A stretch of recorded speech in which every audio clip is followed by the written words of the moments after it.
Welcome to Cal Talks. This is Marcelo Wallau, Forage Extension Specialist with the University of Florida. And this is our podcast, where we dive into the main topics affecting livestock and forage production in the southeastern United States. Join us in this journey as we tackle the main issues affecting our producers and the sustainability of our production systems. Welcome to Cal Talks. I'm Marcelo Wallau, Forage Extension Specialist and Associate Program Leader with the University of Florida IFAS. Today, our guest is David Zierden. David is our state climatologist, and he's a recurrent guest here in Cal Talks podcast. And we're here to talk a little bit about what happened this summer in terms of weather and what is the weather forecast coming this fall planting season as people are gearing up for planting our cool season forage crops. David, welcome. Yeah, good morning. It's great to be with you this morning, Marcelo. We started this conversation talking about the summer weather, and I'm talking about meteorological summer, which is June through August. It's been a little different. This year, temperatures were normal to just a little bit above normal, ranging from, like I say, near normal to maybe 1 or 2 degrees Fahrenheit above normal. But that's a very pleasant change from the previous 2 summers, where the state of Florida experienced record or near record temperatures. So we've had a little bit of reprieve from the heat this summer. Rainfall has been kind of a mixed bag depending on which area of the state you've been in. And it's kind of shifted. Early in the summer, the west coast of Florida was very dry. That shifted to the southeast coast of Florida and even up into north central Florida later in the summer. But for the summer as a whole, kind of a mixed bag between a few inches above normal to several inches below normal, depending on your location. Well, I was getting very anxious here because for us specifically, it was interesting because I don't think it's countywide, but specifically where I am in Alachua County, we pretty much had about 2 inches of rain between the late part of July until right now in September, when we now finally got 2 more inches. So I think cumulative over this past 90 days, we probably didn't even have 12 inches of rain cumulative since July, August, and September. And considering that a lot of that was early July, it's kind of unusual for us, unusually dry. And what does that mean as we're gearing? And we're thinking about also the panhandle has been quite dry. What does that mean as we're gearing to this next planting season? Okay, yes, you're very correct in that, especially as we got into the month of September, it's been very, very dry. In the panhandle up near Tallahassee, up into South Georgia, Southeast Alabama, we went nearly the whole month of September without measurable rainfall. Streaks of 24, 26 days in a row without rainfall. Once we got into the month of September, things really dried out. I'm talking about the Panhandle and North Florida. Down in Southeast Florida, they've had very plentiful and even torrential rain. But that's where we're at. And one of the main causes that doesn't get enough publicity is the tracks of strong hurricanes. We had Hurricane Erin that made a brush by the east coast of the United States, but it stayed well offshore. But that puts us in Florida and the southeast United States on the western periphery of these strong hurricanes. And that's where we see subsidence or sinking air in the atmosphere, drier weather, amplified high pressure. And we saw that again this year. And we've seen it repeatedly with Hurricane Matthew that made a brush off the East Coast. All of these very strong hurricanes were followed by a period of very dry conditions in North Florida and the southeast United States. And a lot of people we've been talking to a lot of people, and they say, well, I have never seen a summer that has been so unusually dry, and also the lack of hurricane activity. This podcast is not about hurricane, but you know how much hurricanes affect us here in Florida. Has this been completely unusual, or is just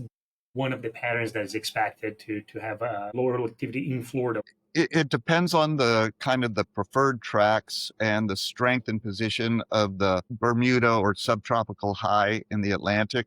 This year seems to be favoring storms that recurve and stay off the East Coast, where the past few previous years, last year we had 2 major hurricanes impact the state, Hurricane Helene and Hurricane Milton. The year prior, we had Hurricane Sally and Hurricane Idalia in the Florida Big Bend area. So this is kind of a very pleasant change from the constant threat of strong hurricanes that we've seen in the past few previous years. Is there any big meteorological or climatological phenomena that is driving those hurricanes eastward and into the Atlantic instead of coming here? Is there something pushing them out or pulling them through the ocean? That's hard to pinpoint. Like I say, it depends a lot on the strength and position of the subtropical or Bermuda high out over the Atlantic Ocean, but we're not always able to forecast that very far in advance. So it's more a matter of seeing how the situation evolved than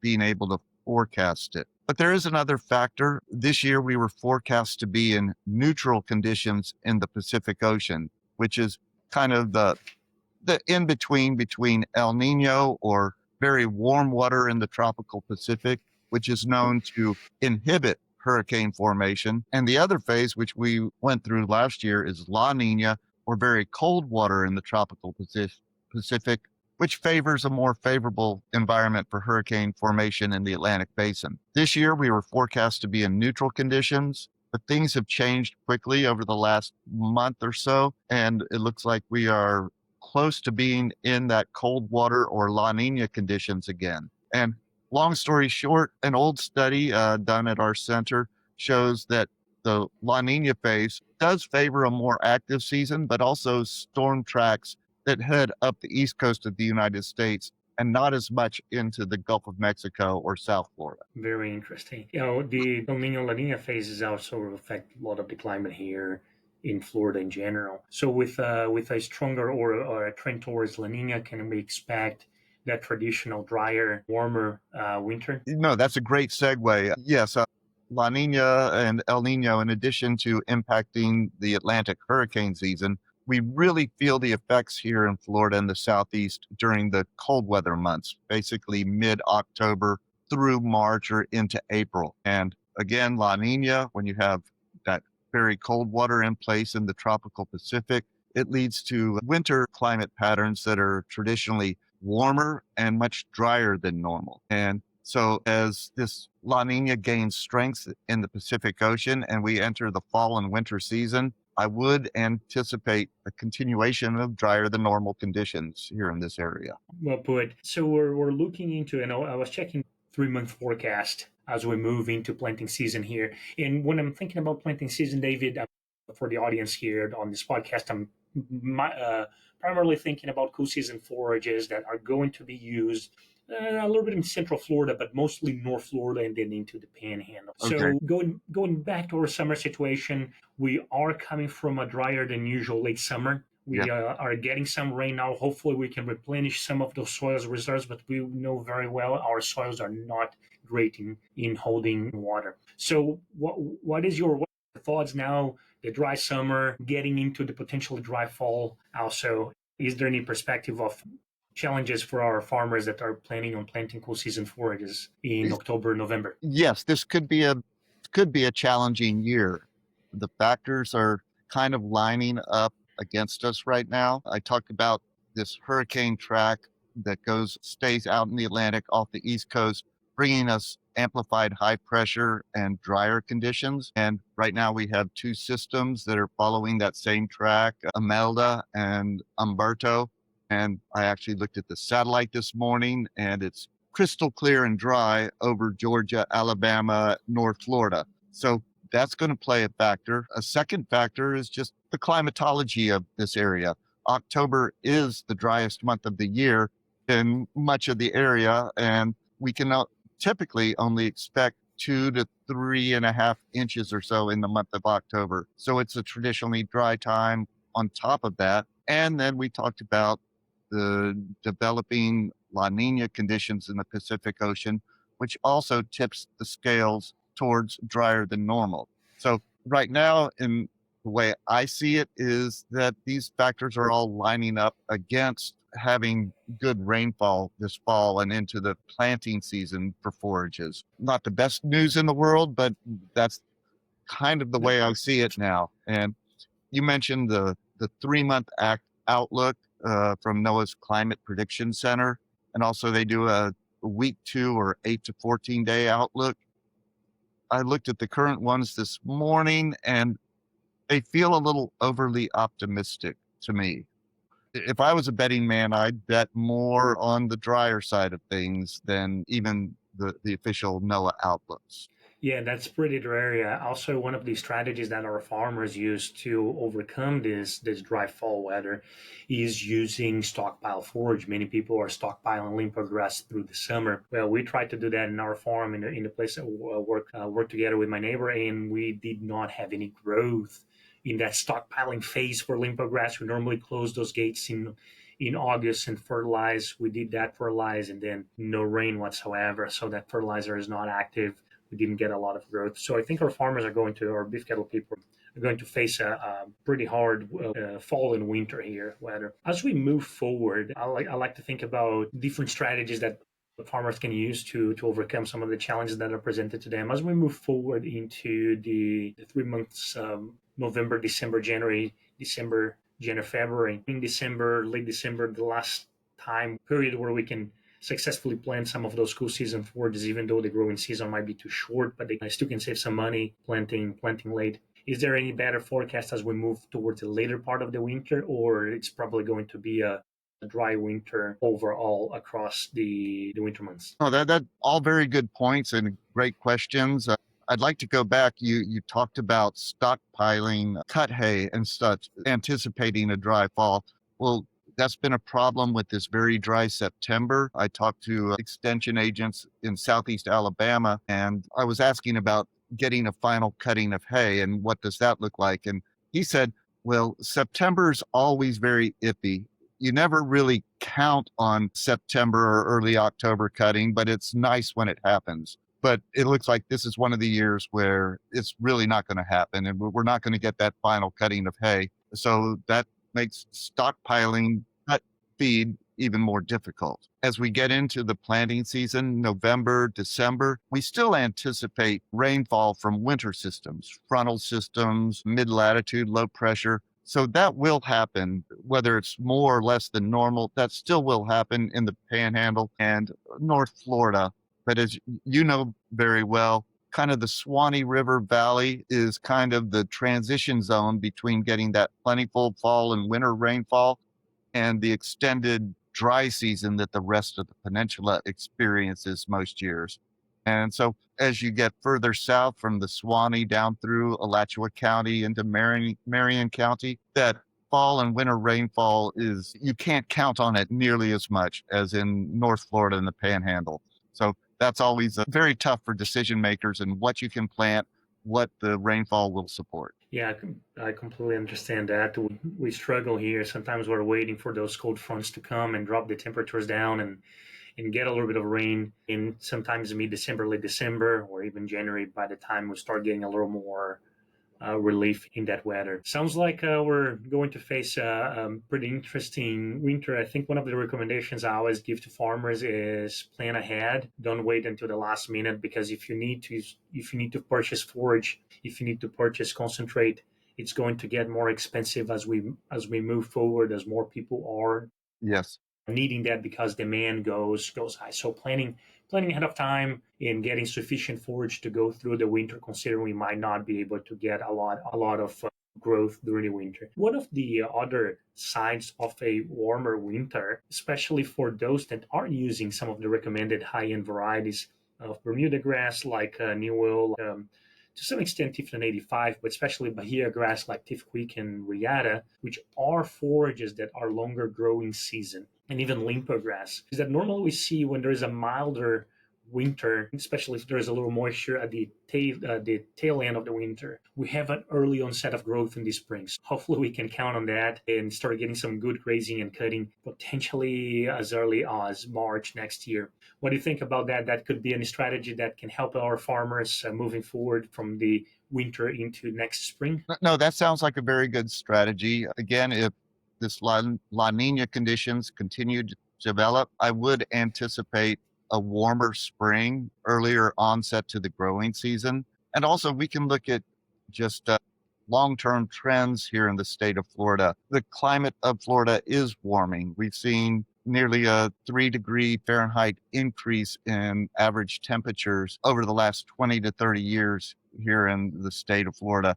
So that would be good news as far as an earlier growing season and earlier start to the summer and spring forage. However, in trying to find a correlation between late season freezes, these late season cold outbreaks that can occur as late as late March, even into April, I have never found a strong correlation with anything. It's very random. Springtime weather patterns are very volatile, and I've never found a good correlation, whether it's the phase of the Pacific Ocean, the previous winter. So it's something that we just have to be aware of, that there could be a late season freeze or cold spell that would kind of shut everything down when you think you might have an early start. Yeah, the famous Easter frost or something like that. It's You've frequent. heard that before, is that if it's a late Easter, then you're going to have a late frost. But Late frost.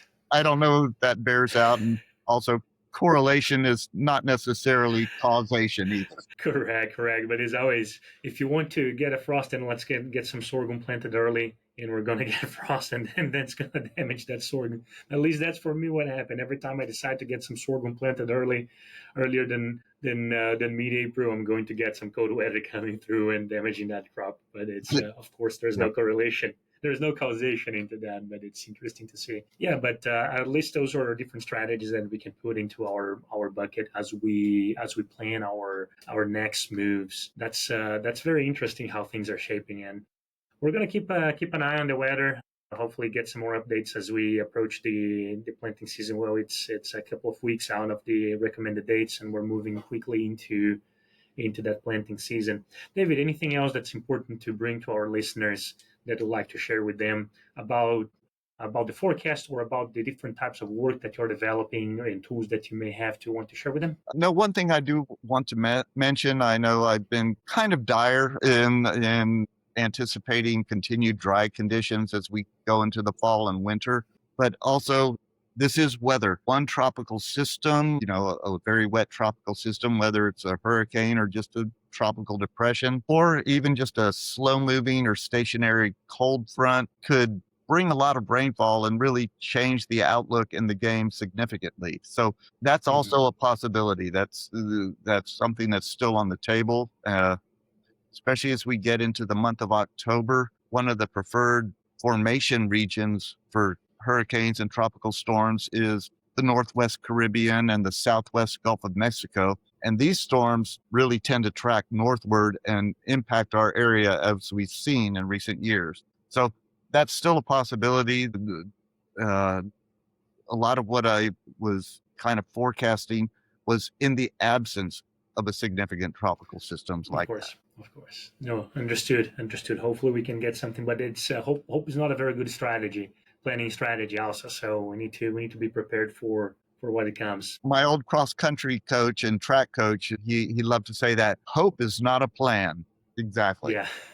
David, thanks so much for joining us in the Cow Talks podcast today. Please, for our listeners, if you want to get a little more information, our website is climatecenter.fsu.edu. I would also encourage listeners to pay close attention to the U.S. Drought Monitor that comes out every week. Myself and the National Weather Service offices in the state are very active in making recommendations and getting the state of Florida depicted. Speaking of the Drought Monitor, in just the last week or two, we have seen the development of moderate and even severe drought in the Florida Panhandle and the Tallahassee area. So that's something we're monitoring closely, and we try to make this map, as reactive and proactive as possible to keep people informed. Fantastic. Thanks for that. Thanks for sharing those tools. And if you want more information, always contact your local extension agent. And if you're curious to hear more about cool season forage planting, we also have an update on the availability and recommendations of cool season forages in a previous episode in the Cow Talks podcast. Thanks for joining us, and I hope you join us for our next episode. All right. Thank you very much. Awesome. Thank you, David. Cow Talk Podcast was brought to you by the University of Florida Forage Team with technical support from the University of Florida College of Agriculture and Life Sciences, Faculty Instructional Resource and Support Team. This episode was produced by Marcelo Wallau, Olivia Maule, and Ashley Kanabrowski.